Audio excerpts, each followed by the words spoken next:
Okay, week 7, English. Learning Strand 1, Communication Skills English.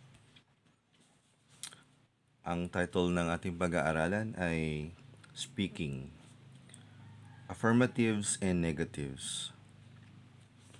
So we should be able to use words and expressions that affirm or negate. Ito po ating reference. Umpisa na natin. Okay. So, affirmative and negative statements. Ano po ba ito?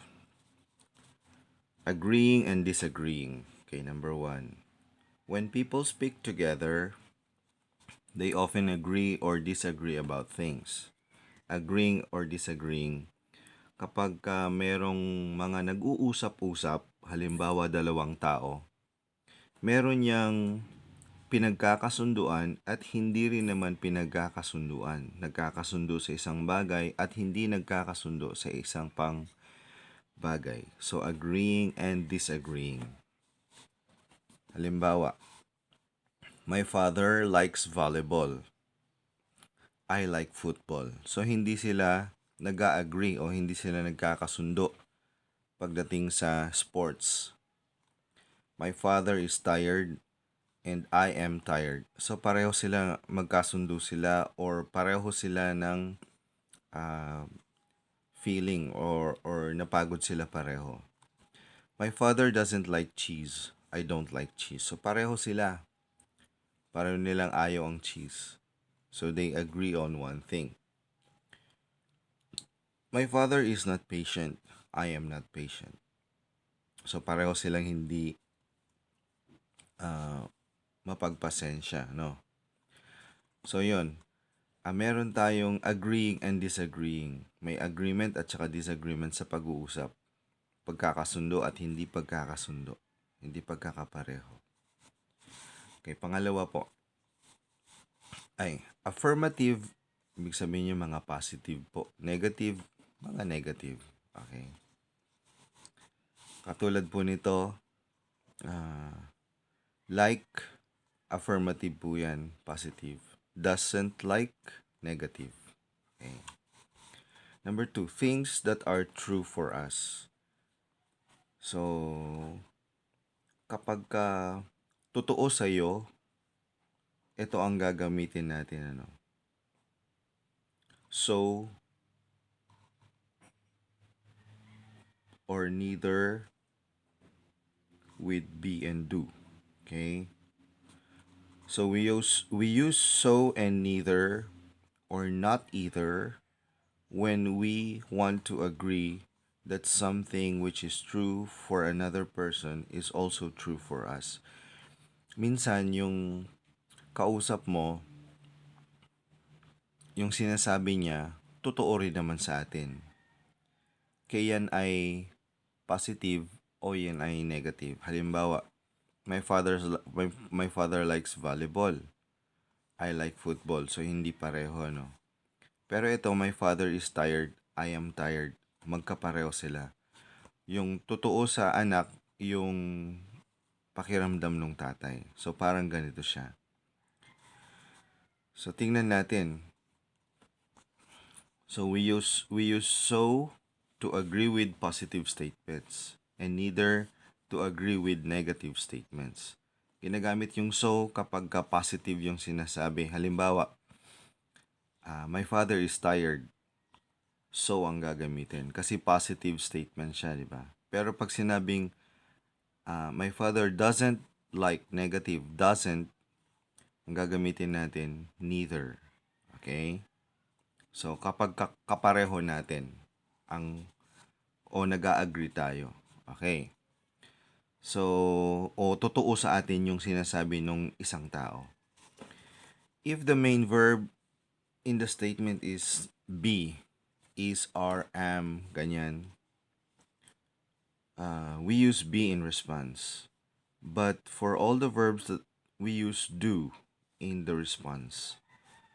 So, tandaan po natin may kausap tayo dito. Nag-agree tayo sa kausap natin. kahit na positive yung sinabi niya o kaya negative yung sinabi niya, nag-a-agree tayo. Pareho tayong ah, pakiramdam o totoo din sa atin yun, yung sinabi nung kausap natin. If the statement uses a modal verb such as can, would, will, we use the same modal verb in our response. Okay, tingnan natin. So plus verb plus subject to agree with the positive statements. Neither plus verb plus subject to agree with the negative statements. So kapag positive, halimbawa, my father likes volleyball, ito yung gagamitin natin. Pag sinabing my father doesn't like cheese, ito yung gagamitin natin. So plus verb, neither plus verb. Okay. Plus subject. Okay. So ito na. Examples. Agreeing with the positive statements, agreeing with the dapat negative ito. Sorry po. Negative. Yan. Okay. So, unahin natin to. My father says, sabi ng tatay ko, I like football. Okay? So, ang sagot mo dapat, dahil positive ito, positive sentence, okay? Ang gagamitin mo ito, so. So, sasabihin mo, so do I. O, halimbawa, nag-usap sila ulit. I like football. So do I. Ibig sabihin, pareho kayong gusto ang football. My father says, I am tired. Positive na naman to, no? Positive na sentence. I'm tired. Ang sasabihin mo, kung tired ka rin, totoo sa'yo, so am I. So, anong pinagkaiba? Ito po, ang ginamit dito ay do verbs, okay? So, ang ano natin is do. So do I. Okay? I am tired. Be verbs yan. Be. Am. So, sasabihin natin, so am I. Pareho tayong nag-a-agree ka sa positive na statements. Subukan naman natin to. I don't like cheese. Don't. Negative. Okay? So, dito tayo. Mag-a-agree tayo sa negative statement. So, neither ang sagot natin. I don't like cheese. Neither do I. Katulad kanina, I like football. So do I. Pero negative to, I don't like cheese. Neither do I. Okay? So, pareho kayong ayaw ninyo ang cheese. Isa pa. I am not very patient with other people. So, negative na naman. Pero be verb ang gamit niya. Sasabihin mo, kung pareho kayong ayaw nyo sa ibang tao, neither am I. Okay? Ulitin natin. I like football. So do I. I am tired. So am I. I'm not very patient. I don't like cheese. Neither do I. I'm not very patient with other people. Neither am I. Okay? So, ito namang isang example na to. I would like a beer. Would, ang ginamit niya ay modal verb or helping verbs. Ang sagot mo rin ay merong would. Nasa likod yung I. Yun, yung I nasa likod, no? So, I would like a beer. Ikaw gusto mo rin. Sasabihin mo, so would I. Okay? I-review nyo po itong lesson na ito kung nalilito pa tayo.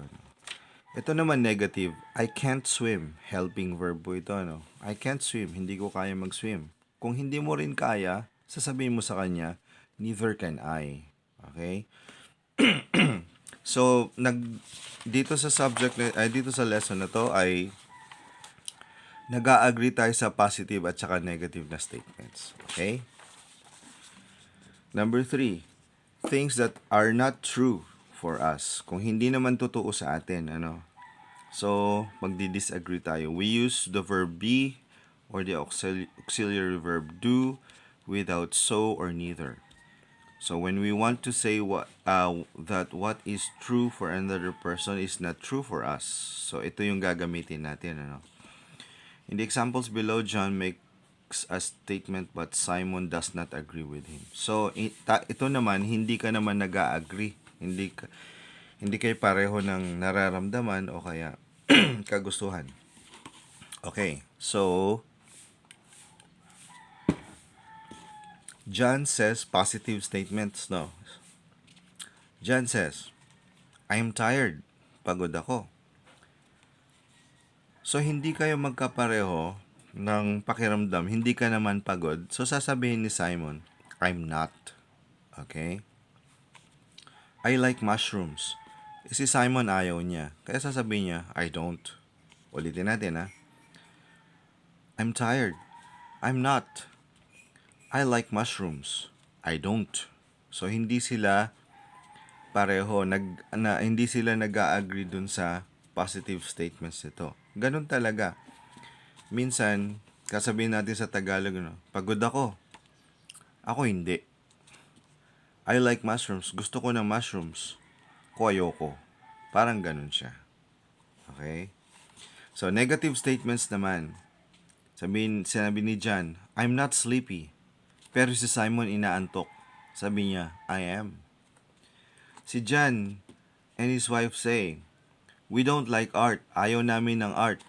Si Simon tsaka yung asawa niya, gusto nila. So, we do. So, hindi sila nagkakasundo. So, ganito po ang paggamit noon. Okay. So, dito na tayo ngayon sa ating exercises. Agreeing and disagreeing. Okay? So, Robin plays soccer. How about you? Ikaw. Ikaw mismo yung tinatanong.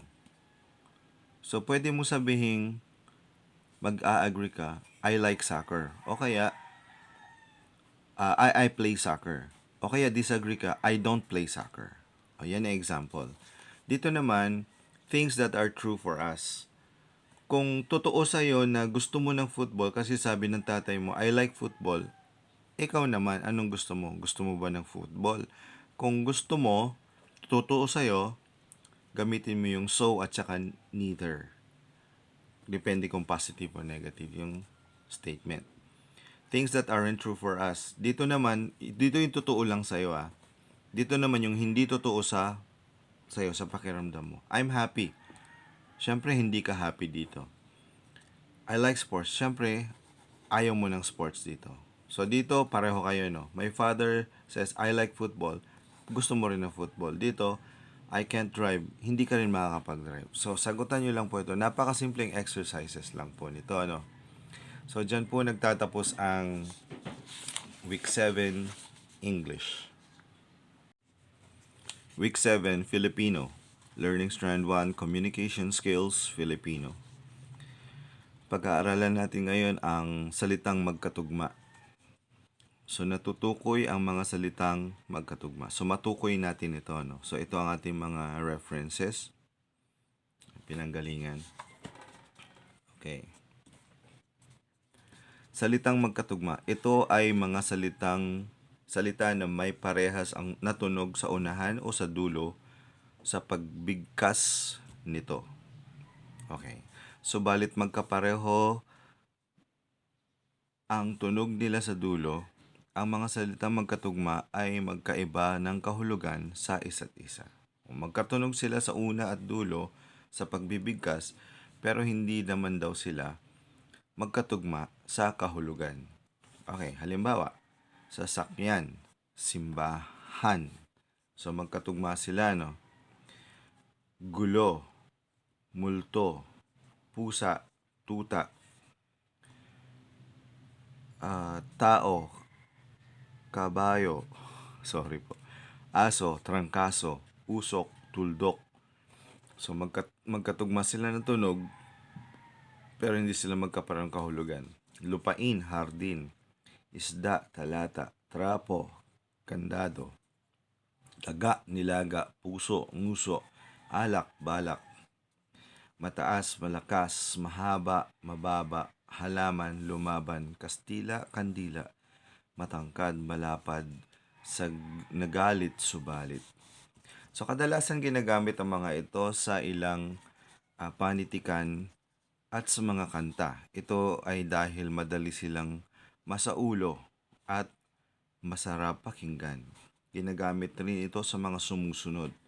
Ginagamit ito sa tula, sa slogan, sa musika, sa dula-dulaan o sa dulaan, balagtasan, sa haiku at sa tangka. Okay. Tula na may magkatugmang salita. So ito po ang halimbawa. Babasahin ko po. Kahit ako'y batang munti, pangarap ko'y sari-sari. Paggalang at wastong gawi, ginagawa ko palagi. Sarili ay paunlarin, maling kilos ay baguhin, pag-aaral ay pagbutihin, tiyak tagumpay ay kakamtin. Dito po ay mapapansin natin ang mga salitang magkatugma. Halimbawa, munti, sari-sari, gawi, palagi, paunlarin, baguhin, pagbutihin, kakamtin. So, magkatugma po sila pero magkaiba po ng kahulugan. So, dito po sa bandang likuran ay galing po ito sa reference na ito po. Maling akala. Ito po ang pamagat ng isang tula. So, basahin nyo lang po ito. Pagka nabasa nyo na po, ang ating exercise po ay tukuyin at isulat sa mga magkatugmang patlang. So, ito po yung katugma niya. Halimbawa, kita, masaya, yan. Lagay mo dito, kita, masaya. Okay? Kita, masaya. O kita, masaya. Okay? So, magkatugma yung ating mga patlang. Kapartner yan, mga yan. So, isulat dyan yung magkapartner din na magkatugmang salita. So, yan lamang po ang ating lesson sa Filipino Week 7. Week 7, Science. Learning strand to scientific literacy and critical thinking skills. Pag-aaralan natin ngayon ay about sensory system. So, ma-identify lang natin ang different sense organs. Okay? So, I took this from these references sa internet. Okay. Sensory system. A sensory system is part of the nervous system responsible for processing sensory information. Pareho lang itong dalawang to. Okay. So, meron akong nang print dito ang kabuoang nervous system. Okay. So, medyo marami kang mababasa ditong part pero ang nervous system ay kabahagi dyan syempre yung brain andito sa ating upper part ng body sa ulo, then yung cerebellum sa lower part ng back ng brain, and then down to the spinal cord dito po yan.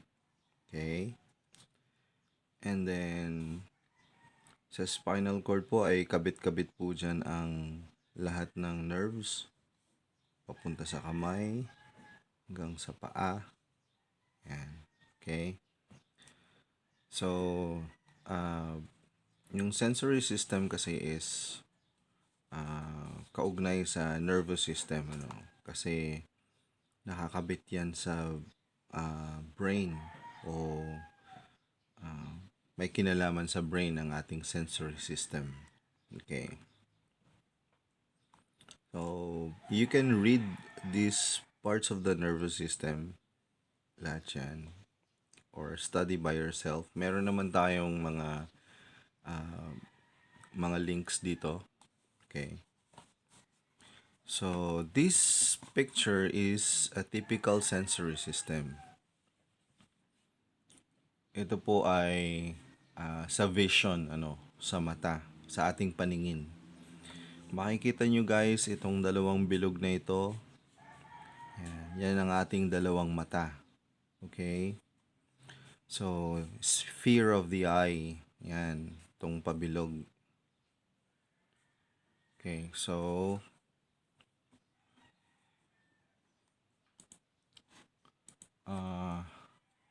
ito po ang retina.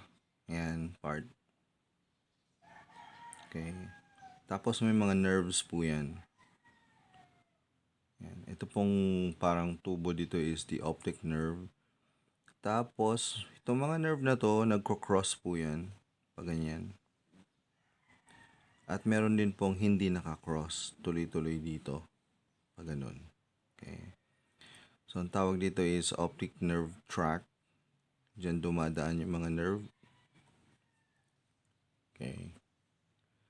And then, maraming part po dito, ano. Hindi ko na kailangan elaborate. Titignan na natin yung process. So, marami pong dinadaanan yan sa mata, then magkro-cross, yung iba hindi magkro-cross, and then tuloy-tuloy dito. Itong part na to is the brain. Okay? Kung makaabot sa cortex of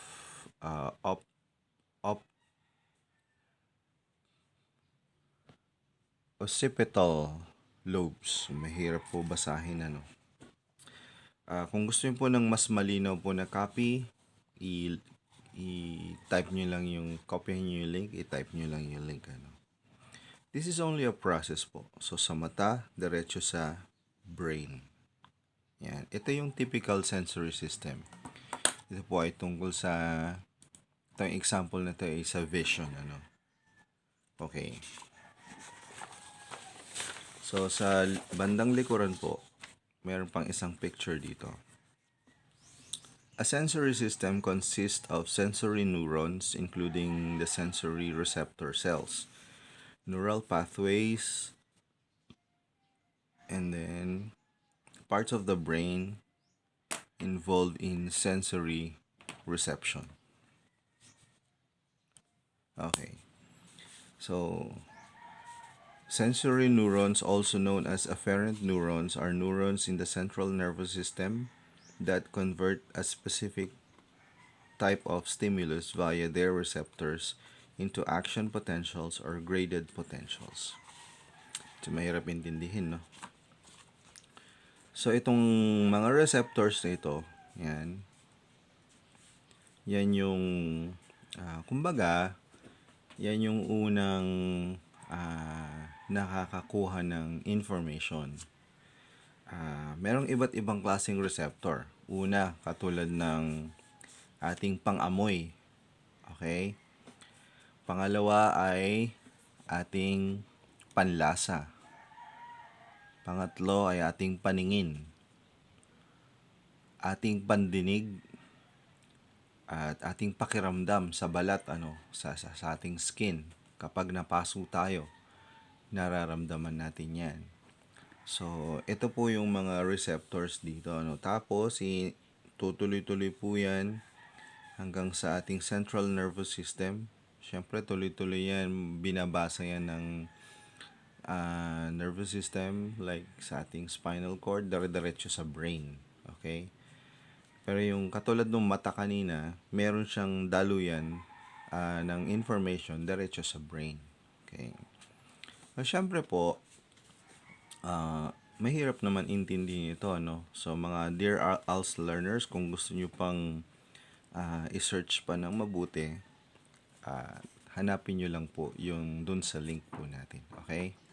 So, sa madaling salita, yung ating naaamoy, ating nalalasahan, ating nakikita, ating nadidinig, at yung temperatura sa ating kapaligiran, mainit, malamig. Yan. So, yan po ay part po ng sensory system. Okay. Hindi lang po external, pati rin po internal, ano. Pero hindi na natin masyadong bibigyan ng tuon yung internal. So, external po, ulitin ko po, yung ating naamoy, nalalasahan, ating nakikita, at naririnig, at nararamdaman. Okay? Okay. So, dito po ay katulad po nung una, sa mata din po yan. Ito po. Ito po ay vision sa ating paningin. Okay. So, neural pathway connects one part of the nervous system to another using bundles of axons called tracts. Optic tract that extends from the optic nerve is an example of neural pathway because it connects the eye to the brain. Additional pathways within the brain connect to the visual cortex. So, di ba dito yung visual cortex sa brain? Ito yung ating mata, itong dalawa. So, pag tinitingnan natin yung isang bagay, meron tayong right visual, left visual, magkro-cross yan, at mapoprocess po sa ating optic nerve, pag ganyan. So, kanina, di ba, may nagko-cross na mga tawag ng mga nerves dyan. Okay? And then, dire-diretso sa brain. Itong buong ito, brain yan. So, yan. Ganyan po yung explanation kung sa ating mga nakikita. Tuloy-tuloy sa brain. Okay. Ito naman, ang brain po is an organ that serves as the center of the nervous system. In all vertebrate and most invertebrate animals, it is located in the head, usually close to the sensory organs for senses such as vision. So, malapit ito sa ating, syempre sa ating paningin, sa ating mga mata. Yan. So, usually naman yung panlasa, pandinig, pang-amoy, nasa ulo natin lahat yan. Pero yung touch po, yan. Commonly recognized sensory systems are the vision, hearing, touch, taste, smell, and balance. Okay. So, lahat po yan, binabasa po lahat through the nerves, diretso sa ating brain. Kaya may kinalaman din yan sa nervous system, yung sensory system. Okay, mag-alala guys. Madali lang naman yung ating exercise. So, enumerate lang natin what you see, what you hear, what you taste, what you smell, and interpret them. So, what I see. So, tingnan natin yung kung ano ito. Halimbawa po, nakakita ka ng halaman. So, i-interpret ng brain yung halaman base doon sa mga experiences mo, sa mga na-stored na information sa brain. So, pag nakakita ka ng green na parang kulay green siya, tapos may stem, may ganyan, nakapaso. So, ito ay halaman. So, halimbawa, ang sagot mo ay halaman. So, ano ibig sabihin ng halaman? Ano yung pagkakaintindi ng brain natin sa halaman? So, ito ay may buhay, ganyan. At may mga dahon. Meron siyang trunk, okay? Yan. Interpret mo kung ano yung nakita mo. I-describe mo yung halaman. Kung ano yung narinig mo, kung ano yung natitaste mo, at na-smell. So, madali lang po guys. So, syempre po, mahirap na topic itong sensory system. At kung gusto talaga nating matuto pa dito guys, ay pwede naman natin pag-aralan. So, but this is just a part of curriculum guide na binigay sa ALS po. So, yan po. Diyan po nagtatapos ang pag-aaral natin sa Science Week 7. Okay, Week 7, Math. Learning Strand 3, Mathematical and Problem-Solving Skills. Numerical Skills. Ang pag-aaralan natin ngayon ay about sets. So, guys, hindi ko lang po na i-type, pasensya na po. Ang reference po natin ay ito po. Okay? Yan. Now, let's start. Start with the definition. What is a set?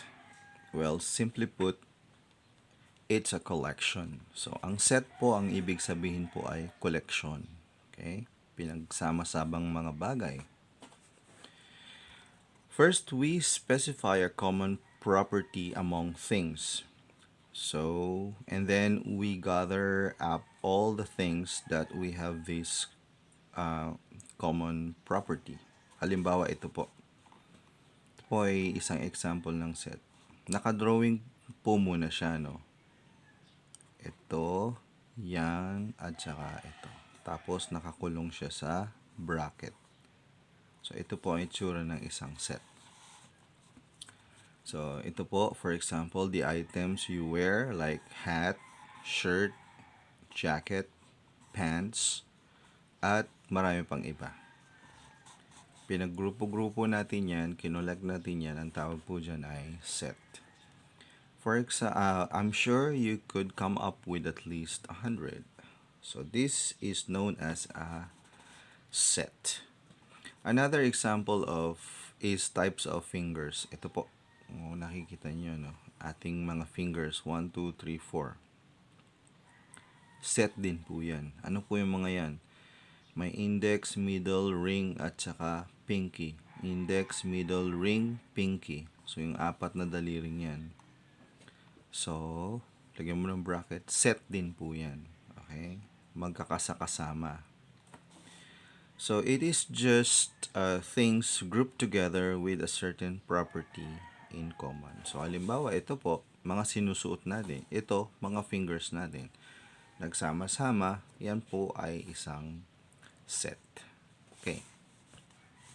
Notation. There is a fairly simple notation for sets. We simply list each element or member separated by a comma, then put some curly brackets around the whole thing. So, kanina drawing, ano. Ngayon naman, ang element po, katulad nitong 3, 6, 91 element. O kaya pwede nating sabing member. Pinaghihiwa-hiwalay yan sa pamagitan ng comma o comma. Ayan. Okay. Dahil ito ay mga numbers po, ibig sabihin po, marami po yan. Tuloy-tuloy. So, makakita ka ng tatlong dots dito. 1, 2, 3. Ang ibig sabihin po niyan ay infinite po. Tuloy-tuloy. Napakaraming number niyan. Hindi matatapos. Okay. So, ito po yung nakakulong po siya ng bracket. So, element or member means the same thing. Element, pwede rin sabihin member. Curly brackets are sometimes called set brackets or braces. Yan, ito po. Pwede nating tawagin itong curly brackets, set brackets, I mean, and then pwede rin nating sabihin braces. Okay, again, itong mga numbers na to ay elements or member. Pinaghiwa-hiwalay sila ng comma. May tatlong dots, ibig sabihin yan, and so on, ano, infinite. Tapos, meron tayong braces or set brackets. Okay. This is the notation for two previous examples. Ito po. Ito at saka ito. Ito drawing pa lang dito. Drawing or picture. Dito po, ginawa na natin ng notation. So, sinulat na natin. Example po. Socks, comma, shoes, comma, watches, comma, shirts, comma, dot, dot, dot. So, ibig sabihin, marami pang iba. Okay? Ito po yung ating braces or set brackets. Okay? Dito naman sa picture na to, index, middle finger, ring finger, pinky finger. At kinukulong natin ng set brackets. Pinaghiwa-hiwalay ng comma. Bakit wala ng tuldok? Kasi 1, 2, 3, 4, tapos na, 4 lang talaga yan. Ano? Pero sa mga sinusuot, marami pang sinusuot. Okay. Notice how the first example has the 3 dots. Ito. Yung ito, wala na. No? So, itong 3 dots na to, ang tawag dyan ay ellipsis, means continue on. Tuloy-tuloy lang. Okay. Sa likuran ng page po, So that means the first example continues on for infinity. Okay, so dito na.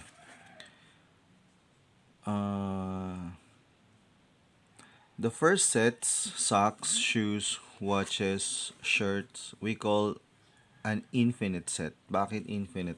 Kasi marami tuloy-tuloy lang siya. Kaya may dot siya.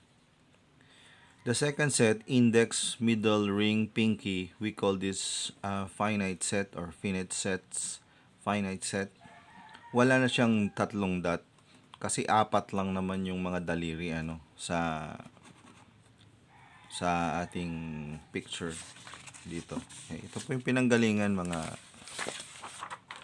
kaals Yan, tsaka ito kanina. Okay.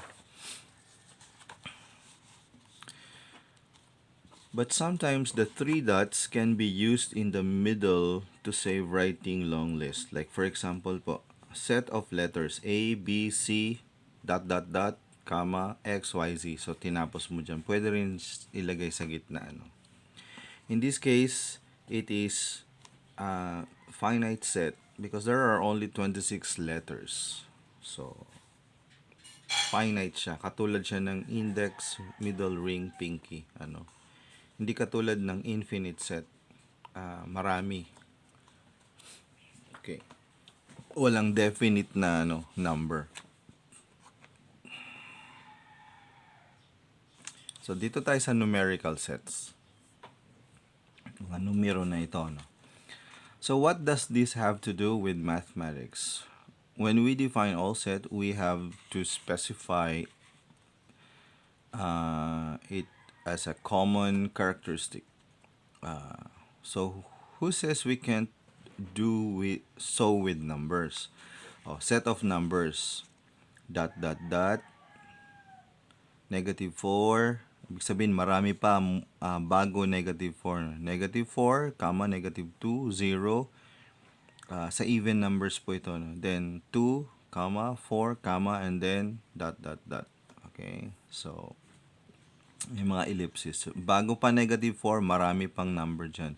After ng 4, mas marami pang number dyan. Okay? So, mga set of even numbers. Set of odd numbers,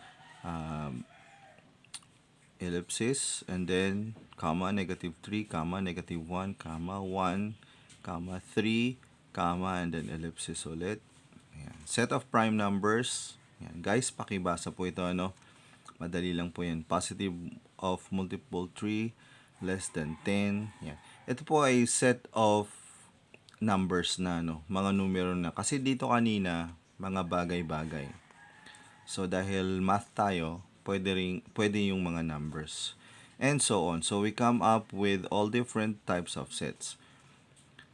Okay. Wag natin tong pag-aralan, guys. Siyempre, simple lang. Basic math lang muna tayo. Okay. And we can have sets of numbers that have no common property. They are just defined that way. Okay? For example, 2, 3, 6, 828, 3,839, 8,827. So, wala siya. Hindi siya even number, hindi siya odd number. Basta, nandyan lang sila. So, pinag-group mo sila. Okay lang din po yan. So, wala nang dot, dot, dot. Wala na. Kasi, yan lang. 1, 2, 3, 4, 5, 6 numbers na yan. Pinag-grupo-grupo mo lang sila. May dahilan? Wala naman. Basta ganyan lang yan.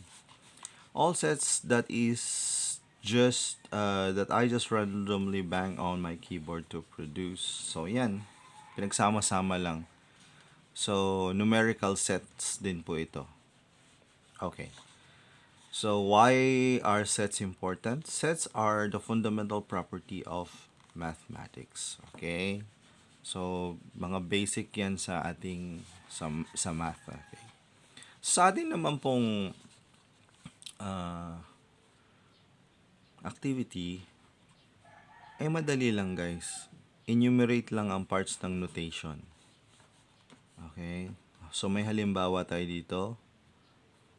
Yung mga yan. Hindi ko nababasahin, syempre. Alam nyo naman na yan. So, ano daw ito? Anong tawag dyan? Anong tawag sa mga ito? Anong tawag dito? Pangalawa po, make a numerical set. So, sets of even numbers, sets of odd numbers. So, gumawa kayo Yan. So, hindi ko na ituturo pag tinuro ko, sinabi ko na yung sagot. At nandito lang din naman yung kasagutan, okay? So, guys, dyan po nagtatapos ang Math Week 7. Week 7, Life and Career Skills. Learning Strand 4, Life and Career Skills. Pag-usapan natin ang self-employment. Okay. So, ito ating references. Dapat ma-appreciate natin ang mga skills na kinakailangan para maging successful self-employed individual or entrepreneur. Kung gusto magnegosyo, self-employed ka, at ito ang mga skill na kinakailangan mong malaman. So let's move on. Self-employed workers are those workers who are working on their own account with one or a few partners in a cooperative. So, pwedeng ikaw lang mag-isa o may kasama ka o may mga partners ka katulad ng sa isang kooperatiba. Self-employed ang tawag dyan. Or who hold the type of jobs defined as self-employment jobs. Like for example, jobs where the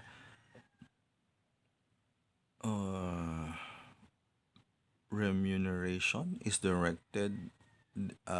directly dependent upon the profits derived from the goods and services produced. Ibig sabihin yan, halimbawa po, nagtanim kayo ng mga gulay, meron kayong produce na gulay, ibig sabihin may inaani kayo, may tinitinda kayong gulay. So, galing lang din sa'yo. Self-employment din po yan. So, self-employed. So, pwede kayong self-employed kung pinagsama-sama niyo yung inyong mga assets, mga pera, at nagnegosyo kayo. O kaya ikaw lang din mag-isa. Like yung mga farmers natin, self-employed. Self-employed workers include 3 subcategories. Mga employers, on-account employers, at saka members of producers or cooperatives. Okay? So, pwede po yan, pwede kayong self-employed na mga employers kayo.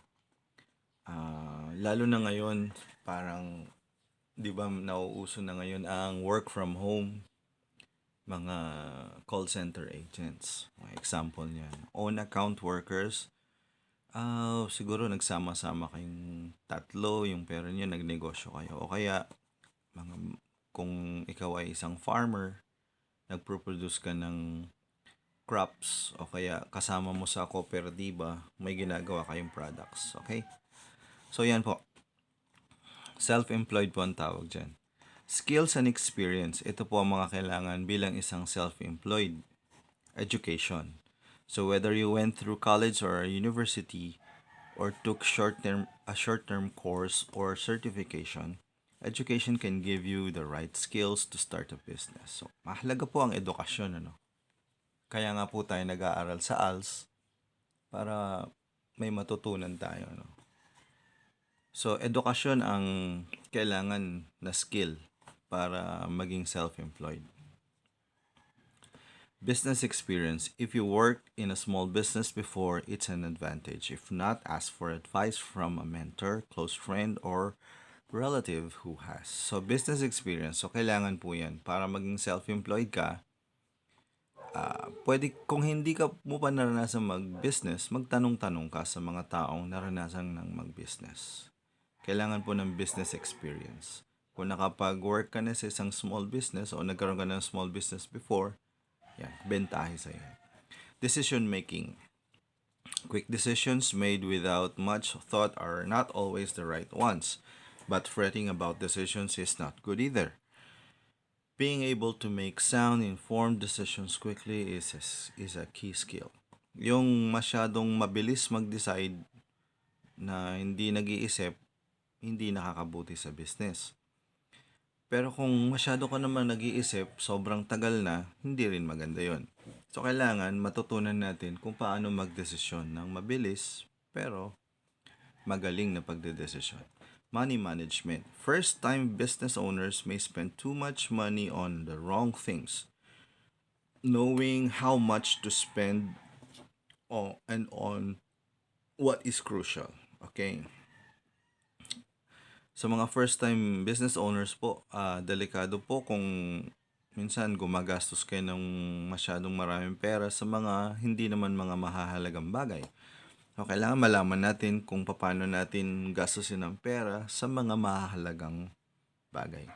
Marketing. Knowing how to promote your product or service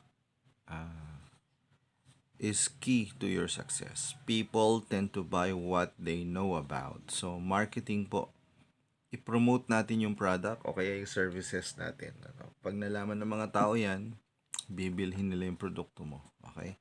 Communication. In any businesses or any business, being able to communicate effectively with many types of people is vital. Mahalaga po ang pakikipag-ugnayan o pakikipagtalastasan, komunikasyon. They may be subcontractors or clients, suppliers, or funders. So, syempre sa negosyo, mayroon kang mga suppliers dyan, meron kang mga funders, may mga kliyente, okay? So, they may be hard to please, hard to get along with, or just unreliable. It's the best for you if you can be easygoing and pleasant no matter what. So, syempre po, dahil mga tao po yung mga kausap natin, meron pong mga stricto, masusungit, mababait. So, kailangan po ang effective communication skills. So, sa ALS po, pinag-aaralan natin yung life skills, interpersonal communication skills. Di po ba? Okay. So, sa bandang likuran po, ito po ang checklist of skills needed. Tuloy-tuloy po, ano. So, take and measure the risk when necessary. Kailangan po sukatin natin yung risk po, yung itataya natin kung gaano ito kalaki, ano. Communicated effectively with all kinds of people. Nakipag-usap na tayo sa iba't ibang mga tao. Understood how starting a business might affect your lifestyle and income. Siyempre, maintindihan natin na itong business na sinisimulan natin ay maapektuhan yung ating pamumuhay, ano, at yung ating mga kaperahan. Made sound decisions quickly and without too much worry. So, matutunan natin gumawa ng desisyon, ano. Tackle new situations with confidence and optimism. Ikaw ba ay na-solve mo na yung mga maraming sitwasyon na darating, ano? Kasi mahirap mag-start ng business. Ikaw ba ay positive sa ginagawa mo? Tingnan natin. Pave your own path no matter what others think. Ikaw ba ay naihanda mo na yung nailatag mo na naiplano mo na ng mabuti yung mga gagawin mo? Kahit ano pang sabihin ng iba. Ikaw ba ay confident ka na sa ideas at saka sa mga plano mo? Ikaw ba ay naka-let go na sa failures? So, nakaraan, siguro nagkamali ka, may mga palpak, so natuto ka ba doon? Ikaw ba ay nakapagtanong na sa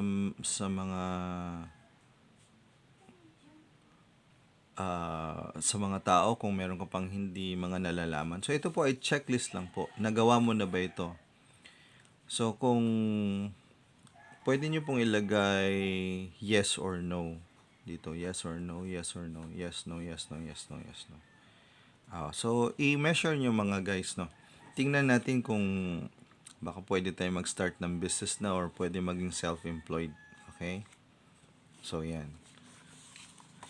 Karamihan ng mga estudyante natin ay mga bata pa, no? Teenagers, merong early 20s, mid-20s, late 20s, may 30s din tayo. So, try natin. Okay? Sagutan. So, dito po sa ating exercise, write an essay, make at least 5 sentences. What type of self-employment job do you want? Ano ang gusto mo? Gusto mo ba ng pagiging call center agent? Or gusto mo bang magtayo ng negosyo sa mga kasama mo sa family, kapamilya, kabarkada, kaibigan? O gusto mong magtanim o mag-produce ng produkto? What skills do you need? Ano yung mga skills na kailangan mo? So, galing dito yung sagot mo ha. Yan. Ano yung mga skills na kailangan mo? Halimbawa, call center. Gusto mo maging center agent. Work from home. So, ano yung skills na kailangan mo? Pili ka dito. Education, communication, ganyan. Dito naman, anong self-employment job ang gusto mo at anong skills ang kailangan mo? At tinagalog ko lang pala dito. So, dito po, ilagay mo po. So, halimbawa po, gusto ko maging call center agent. So, kailangan ko po matutunan konting education po. So, kailangan ko pong mag-aral ng English. Kailangan ko mag-aral ng computer po. A basic uh, hands-on computer training po. So, ganyan. And then, so, yan ang mga kailangan mong skills. So, gawa po tayo dito. So, and then do an interview as someone who is self-employed. So, kung may kakilala tayo ng mga self-employed po, interviewin po natin sila. So, ito po yung mga katanungan. How long have you been self-employed? Gaano ka nakatagal naging self-employed? So, kung anong sagot nila, lista po natin dito. Is education important in self-employment? Mahalaga ba ang edukasyon sa pagiging self-employed? Pag yes ang tanong, why? Kunin mo yung mga sagot nila and then ilista mo dito. How do you manage your money or as self-employed? So, paano mo minamanage yung sweldo mo bilang isang self-employed? Does technology play a big role in communicating to clients or customer? Nagagamit mo ba ang technology like your cellphone, laptops, internet? Okay? So, yan po. Diyan po nagtatapos ang Life and Career Skills Week 7. Week 7, Understanding the Self and Society. Learning Strand 5, Understanding the Self and Society. Pag-aaralan po natin ang Family Code. So, this is our reference. And we need to be able to explain the salient provision in the Family Code. Matutunan natin, maintindihan natin ang Family Code about getting married in the Philippines. So, how to get married in the Philippines? Una po, ito yung mga kailangan natin. Required documents and information. So, if this is your first marriage, the local civil registrar will ask to see your original birth certificates and your baptismal certificate. So, yung birth certificate mo at saka baptismal certificates mo. Yan yung unang-una. Then, fees, makakabayaran. Check with the local civil registrar for fees charged for marriage license. Age requirements, parental consents, and parental advice. If you are under the age of 18, you cannot get married in the Philippines even if your parents are okay with the marriage. So, pag 18 ka pa lang, ka pa pwede. No. Okay. Waiting period. There is a waiting period of 10 consecutive days while notice of the marriage application is posted on the bulletin board outside the local civil registrar's office. So, yun. Antay muna kayo ng 10 days bago kayo ma-post sa bulletin board. Previous marriages. If you have been previously married, you will need to provide the death certificate of your deceased spouse or judicial decree of your absolute divorce or judicial decree of your annulment or declaration of nullity of your previous marriage. Kung kasal ka dati o kaya may asawa ka dati, kailangan pakita mo yung death certificate kung patay na yung spouse mo. Kaya divorce na kayo o kaya annulled kayo o kaya nullity ng previous marriage. Okay, pagpapawalang bisa. Witnesses. 2 witnesses are required. Witnesses must be of legal age. So, sa Philippines, ang dami nating mga witnesses, no? Mga ninong-ninang. Wedding locations. Marriage must be solemnized publicly in a church, chapel, temple, judicial chambers, or offices of consuls. Pero nauso na yung mga garden weddings. Okay, so, yan. Pwede rin naman. Miscellaneous. The marriage license in the Philippines is valid for 120 days from date of issue. Officiants, members of the local judiciary, priests, rabbis, imams, ministers of registered churches or religious sects, consul generals, consul, vice consuls. So sa ibang bansa po, pwede na po ito. Consul generals, consuls, vice consul. Kaya pwedeng magkasalang mayor, pwede rin mga priest, at saka mga ministro, mga pastor, mga imams. Yan. Cousin marriages. Cousin marriages are not allowed. Section 1, Article 38 of the Family Code prohibits marriage of relatives up to the fourth civil degree. So, bawal ang first cousin. Bawal magkasal ang magpinsan. Common law marriage. The Family Code of the Republic of the Philippines states no license shall be necessary for the marriage of a man and a woman who lived together as husband and wife for at least 5 years and without any legal impediment to marry each other.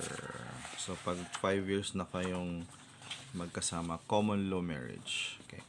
Proxy marriage. The Republic of the Philippines does not allow marriage by proxy. Okay. Encircle true if the statement is true and false if the statement is false. Okay. True or false lang po yan. Ano? At lahat po yan ay nandito lang po yung ating mga information. Yung information, okay? So, do an interview. Mag-interview po kayo sa mga kasal na, ano? O mag-asawa na. What documents did you need to accomplish when you get married? So, tanungin nyo sila, ilista nyo dito, isulat nyo dito ang kanilang kasagutan. Did you ask for parental consent? Tinanong nyo ba yung mga magulang? Okay, ayan, bakit? Ayan, isulat ang kanilang mga kasagutan. How many witnesses did you have? Mga ninong-ninang. Ilan? Where did you get your wedding solemnized? Saan kayo nagpakasal? Sa church, sa mayor's office, etc. Okay, who did the officiating of your marriage? Priest, minister, pastor, and others. Dito po ilalagay. Okay, so, yan lang po. Diyan po nagtatapos ang week 7 po ng Understanding the Self and Society.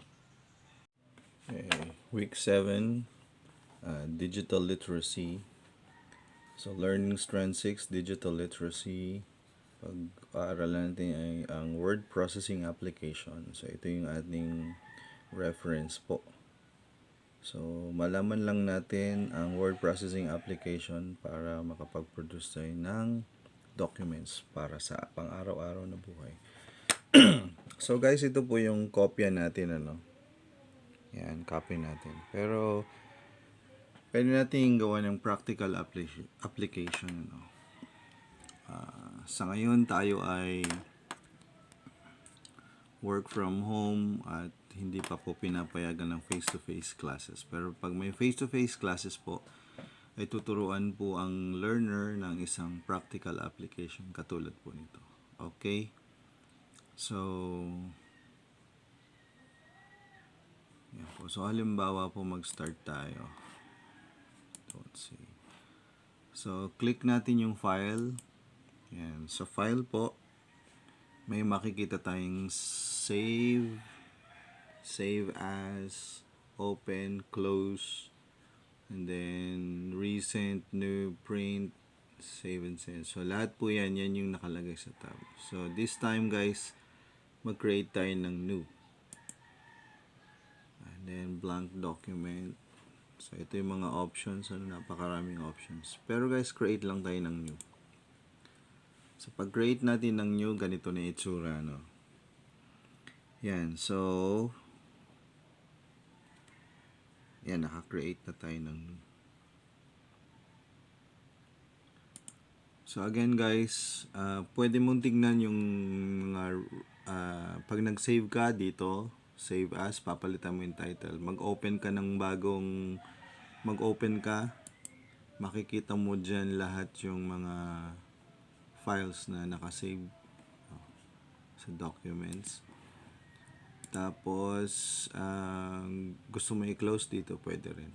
So, recent documents po, makikita mo yung mga mga inopen mo sa Word, mga kaka-open sa Word. So, nandyan po siya. Parang history natin yan.